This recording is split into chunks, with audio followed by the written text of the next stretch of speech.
Fall in Polk County, this is today's veteran.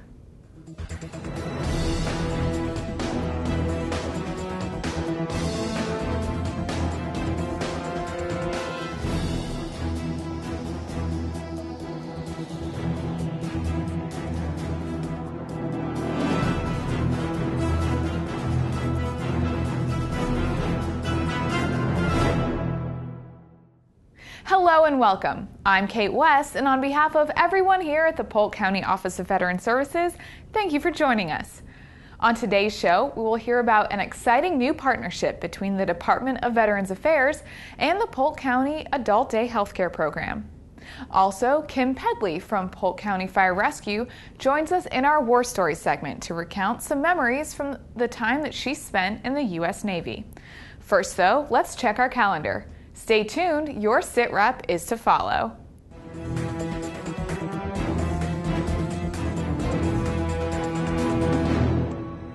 Harrison School for the Arts will host a preview of the film Honor Flight on Friday, 15 March at 1900. This documentary follows the efforts of volunteers working tirelessly to honor thousands of World War II veterans by providing them with a one-day excursion to Washington, D.C. to see the World War II Memorial. Dr. Craig Collins, principal at Harrison School of the Arts, said that the purpose of the screening is to introduce youth in our community to the idea that it is their inherent responsibility to honor and serve veterans, both past and future. In addition to the film screening, there will be a small recognition for veterans in attendance. The JROTC Battalion of Lakeland Senior High School will be participating. Tickets for the film are available at the main office of the Harrison School of the Arts or by calling the theater box office at 863-646-2699. Now, there's no cost for admission to the screening, but patrons are encouraged to contribute to the Honor Flight program as a means for sending more World War II veterans to see the memorial. Donations may be made payable to Honor Flight of West Central Florida. For more information on the documentary, go to honorflightthemovie.com. This year marks the 40th anniversary of Operation Homecoming, the return of the Vietnam prisoners of war. In recognition of this period in American history, an exhibit area on the Sun and Fun campus has been designated as Veterans Plaza for this year's fly-in, with a focus on the Vietnam War. This year's Sun and Fun fly-in will take place April 9th through the 14th, and exhibits in Veterans Plaza will include displays from the Vietnam Helicopter Pilots Association, the Military Officers Association of America, the James A. Haley Veterans Hospital, and of course, Polk County's own Veteran Services officers. Don't miss this one-of-a-kind event. The annual Poker Run for the Purple Heart will take place on 4 May. The goal is to raise funds that will be used to provide continued service to local combat wounded veterans. The ride will start at the AMVETS in Lakeland on Gary Road and end at the American Legion Post 8 in Winter Haven. This run will consist of up to 10 stops throughout Polk County, and participants can choose which locations to visit. Register online at polkpurpleheart.org. Of course, donations are always appreciated and are a nice alternative for those who may not be able to attend the event. If it should happen to rain on 4 May, the backup date will be the following Saturday. Now pay attention, Polk County. These next two extremely important events, and mark them on your calendar. 7 August will be Purple Heart Day in Polk County, and 1 November will be the Purple Heart and Warriors for Freedom Golf Invitational. Details for these two events will be covered in a future sit rep. At ease, Polk County, we will be right back.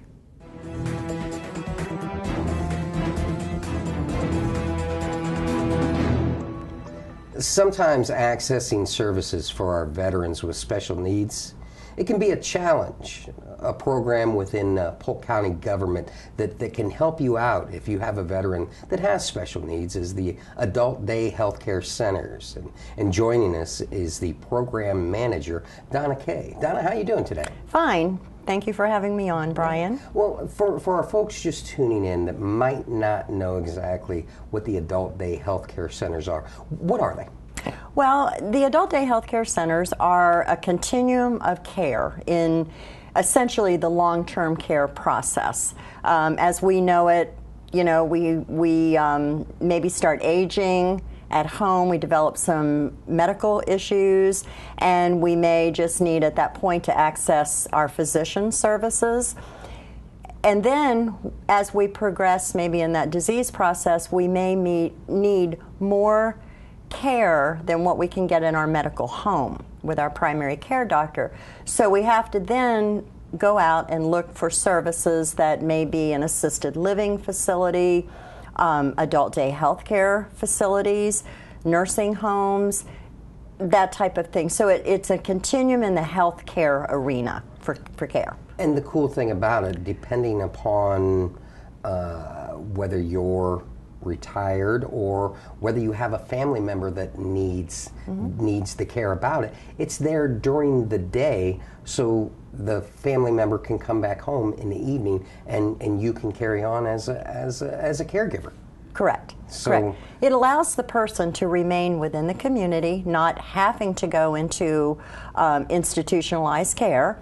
And with the adult day health care facilities, they're providing that care during the day.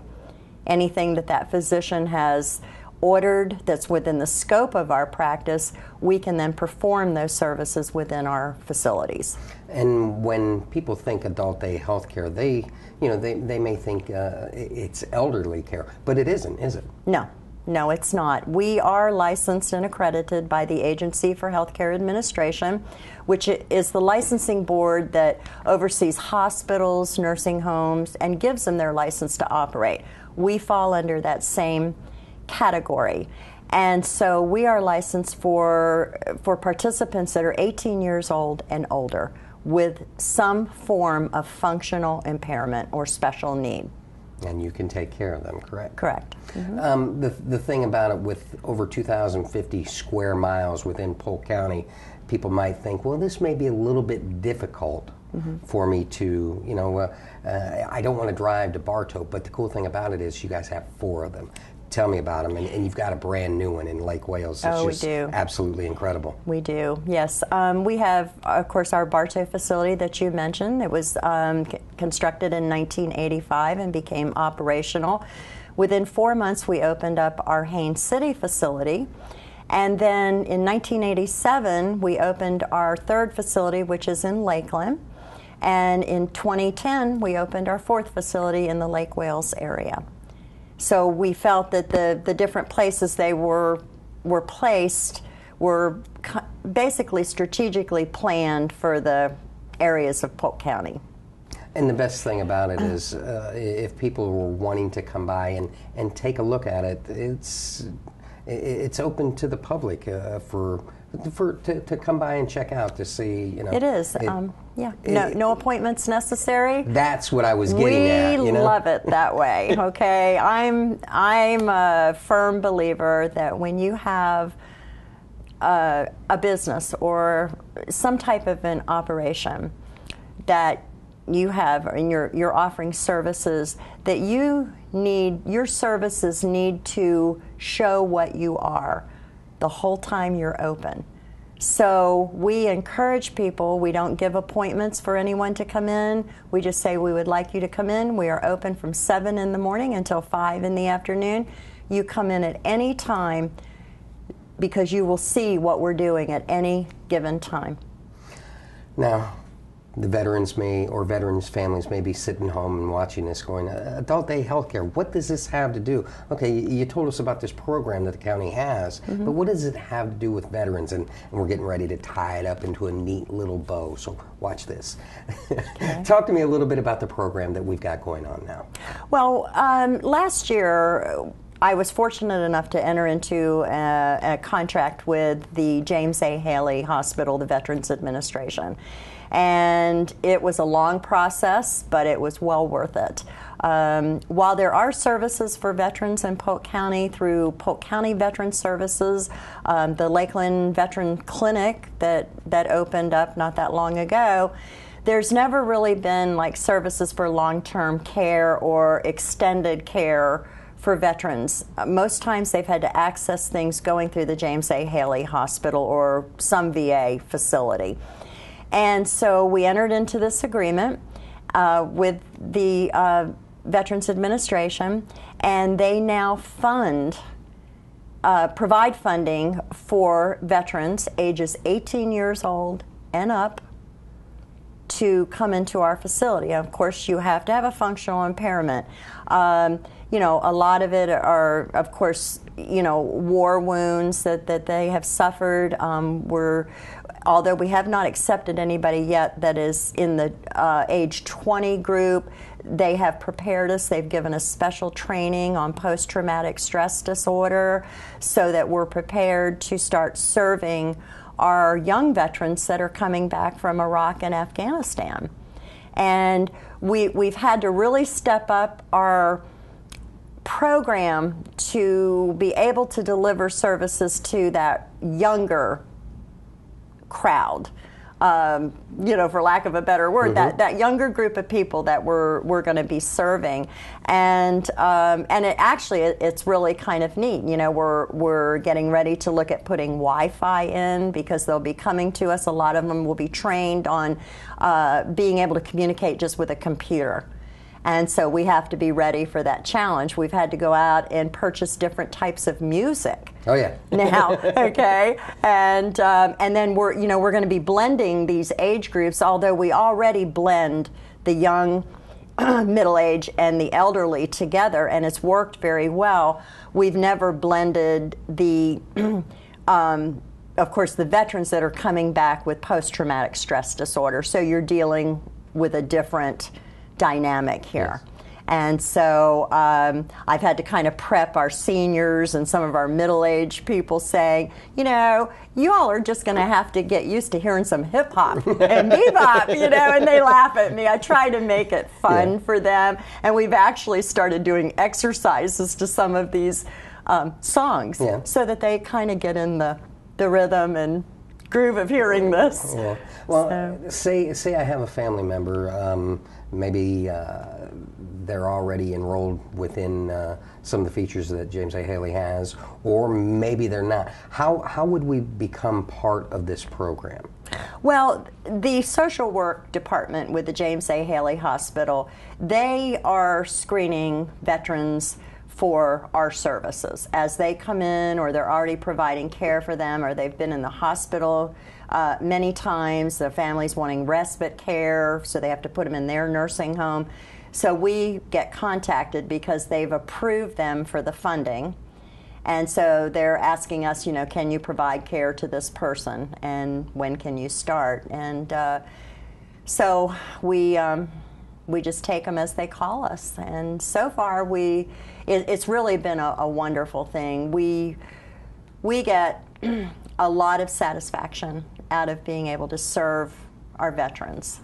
They've given so much to our country and our freedom, and to be able to give back to them and give them a place that's full of compassion and quality care and folks means something. At home, if you're watching this, I can tell you I've been privileged long enough to come into all four of your facilities and seeing the interaction of the staff, seeing the interaction with you, and it is a kind, loving, caring facility, and you take the time to take care of every single one of the patients that are there, the ones that are there, and we already know you have a veteran's background, so you know you're getting the best quality care while they're there. Well, I do. I have a special passion for veterans. My father was a career military man and retired at 35 years from the Navy. So, of course, I've been drug everywhere. That's what I call it, drug everywhere. You know, but it was wonderful. All right. Yeah. And then, of course, I turned around and I married a three-tour person, a Marine, a Special Forces Marine. That did 3 tours in Vietnam before he was traumatically injured from Vietnam. And I have a brother-in-law that also served for 32 years in the Army. And so I have a big military family, and I have just a special passion for what they've done for us, that they've given their lives, in a lot of cases, for our freedom and for what we know in our country. And when talking about our staff, you know, we don't have a large turnover in staff because the people that come in to work for us, they find that they love the job. It's a job where you can give back. It's a job where you have time to be able to spend one-on-one quality time with a person. You're never rushed. And you don't see that in hospitals and nursing homes and assisted living facilities. You know, it's all about, let's hurry up and, you know, we have all these people we have to care for, and we don't have time to even engage in conversation with them. And when I'm interviewing staff, the one component I look for is if they have a huge heart, because we can teach them everything there is to know about what they're going to do at their job, but we cannot teach them to have a heart. And so I say this every time I'm doing something for the county, I have the best staff in the whole county. Because they all have huge hearts and they all care, and I've seen them day after day when they're caring for someone and that person is starting to deteriorate, and you know, they'll come into my office and they'll be crying, you know, because we can't stop that process of the disease, and it means something to them because that's how close we get to our participants. So if people want to find out more about the program, how do they go about doing as such? Well, they can call my office. They can reach me at 863-519-8146 or 519-8145. And we would be able to tell them anything they needed to know about our program, and also get them in touch with the social work liaison that we have with the James A. Haley Hospital if they're a veteran. Donna, in some cases, Polk County Transit can provide a ride to and from the facility. Is that available through this program, and how do they go about doing it such? Yes, it is. It is part of our contract with the VA, is that we would be providing transportation services as part of the package deal. And not only Polk County Transit, but I also want to speak to Citrus Connection. So when they live in the Lakeland area, then they are able to access the Citrus Connection, and it's paid for through their funding that they're providing. Donna, thank you very much for coming on the show and sharing the information with us today. Thank you, Brian. And if you or a family member are in need of the Polk County Adult Day Healthcare Program, I highly recommend you stop in and check out the services that they have to offer.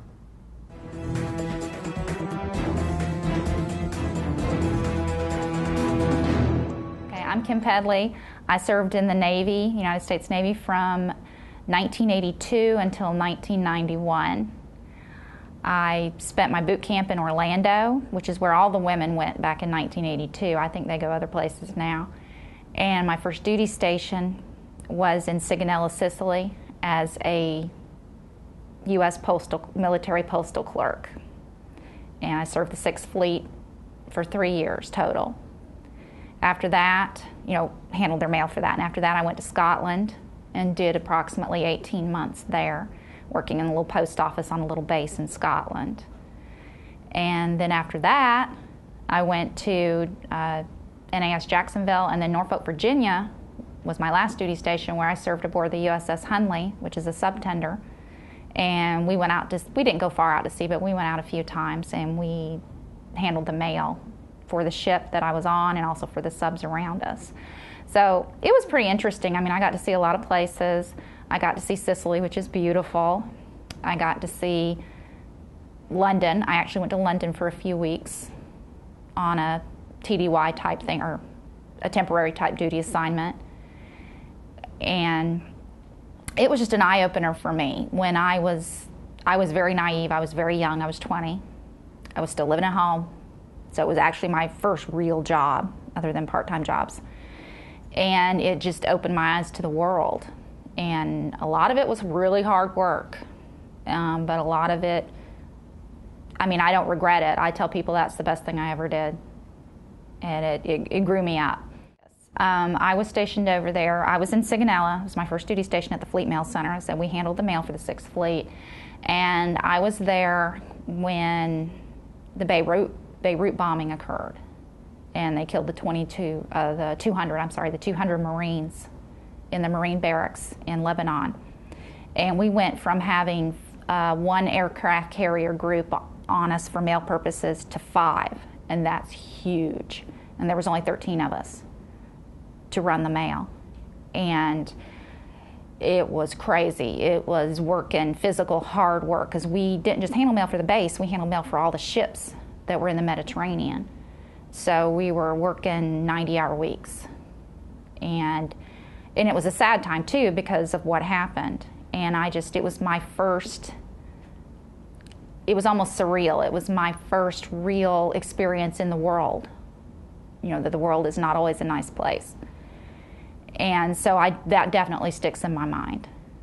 But then there was, then there were fun times too. We worked with a lot of the local Sicilians, and they weren't used to women doing the kind of jobs that we did. So I think they thought we were a little wild. But they were funny.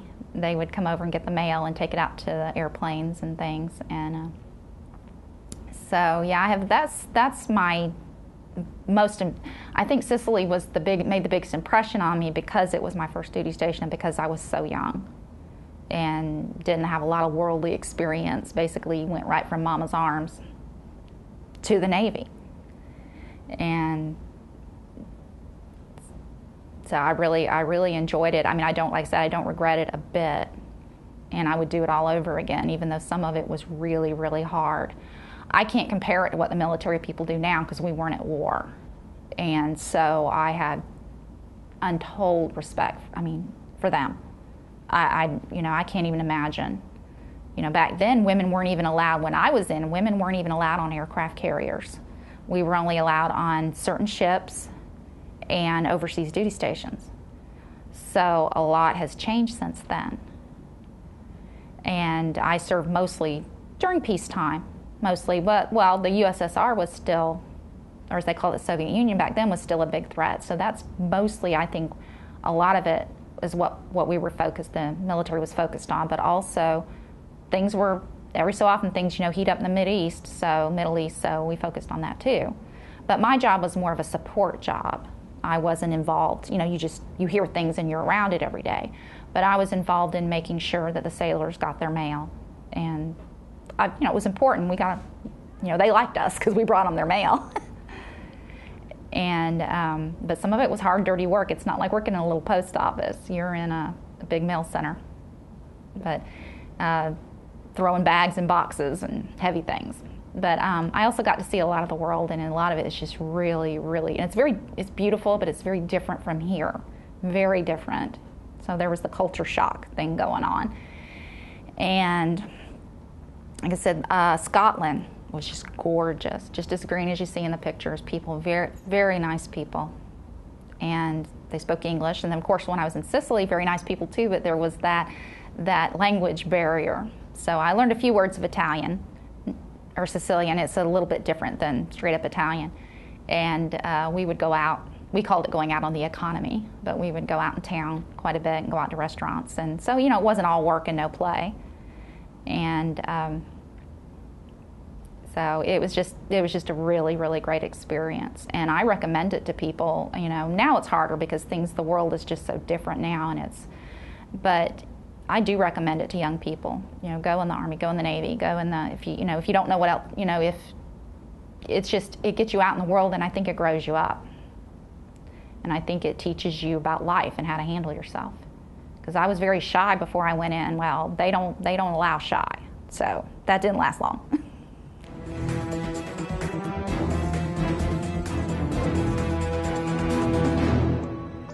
That's all for this edition of Today's Veteran.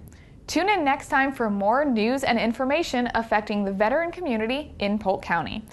To share your own war stories right here on our show, contact me at the information below.